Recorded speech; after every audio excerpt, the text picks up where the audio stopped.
देता जहानियां वे मेरे दिल जानिया। So hello guys, welcome back to my channel unseen work vlogs.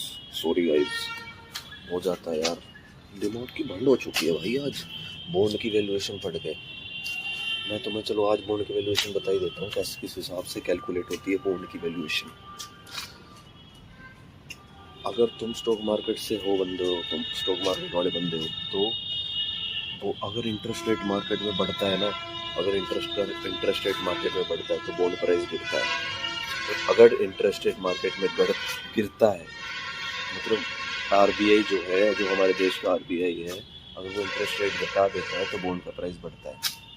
ठीक है। अब यील्ड जो बॉन्ड होता है, वो बॉन्ड इशू कौन करता है? गवर्नमेंट इशू करती है, हमारे देश की गवर्नमेंट, जिन्हें लोन की जरूरत होती है, बॉन्ड इशू करती है। और जो इशूअर होता है ना, वही कूपन देता है।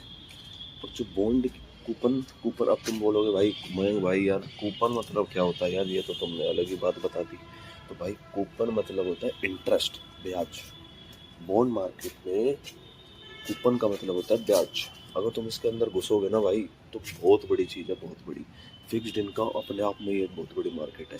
Equity market is more than, equity market is more more more more more more much more bigger than equity market is, अरे भाई गलत बोल दिया, sorry sorry sorry. Fixed income market is much more more more more more more more bigger than equity market. मतलब fixed income market भाई बहुत बड़ी है। तुम्हें नहीं पता है फिक्स्ड इनकम मार्केट कैसी है?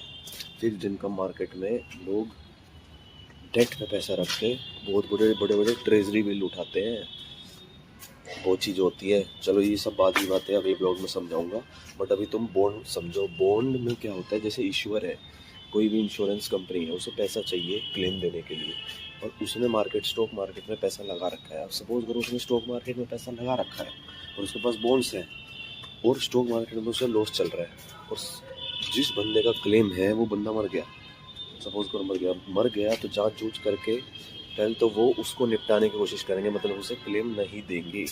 क्योंकि इंश्योरेंस कंपनी का फ़ायदा तभी होता है जब बंदा मर के भूल जाता है कि उसके पास इंश्योरेंस है। ठीक है। अब मान के चलो इंश्योरेंस कंपनी क्लेम दे देती है, उसका क्लेम एक्सेप्ट कर देती है, तो उसके पास पैसा भी होना चाहिए इंश्योरेंस कंपनी के पास क्लेम देने के लिए। अब मान के चलो पैसा नहीं है, उन्होंने अपने रिजर्व्स मेंटेन नहीं करे, तो वो क्या करते हैं, बॉन्ड मार्केट में बॉन्ड इशू करके पैसा उठाते हैं, और उस पर जिसको इशू करे हैं सामने वाली पार्टी को कूपन कूपन कूपन कूपन देते रहेंगे। तो उनसे क्या होगा, जो बॉन्ड रहते हैं, बॉन्ड्स पे कमती ब्याज जाता है, कमती, बहुत कम। मान के चलो 3% 2%। और अगर मान के चलो आरबीआई ने इंटरेस्ट रेट बढ़ा दिए, तो भाई बॉन्ड का प्राइस गिरेगा। तो इसमें उनको नुकसान भी होता है, ये उनका एक, मान के चलो ये उनकी लॉस भी हो सकता है इस बिल में। तो वो बहुत कम टाइम के लिए, शॉर्ट टर्म के लिए बॉन्ड इशू करते हैं, उस पर ब्याज देते हैं सामने वाली पार्टी को, और उससे वहाँ से पैसा उठाते हैं भाई। और मैं चीज़ें तुम्हें बाद में बताऊँगा, मैंने तुम्हें बता दिया बॉन्ड मार्केट काम कैसे करती है। अभी साला ये आ रहा है, क्या नाम है इसका, लाइब्रेरी का, मान लो ये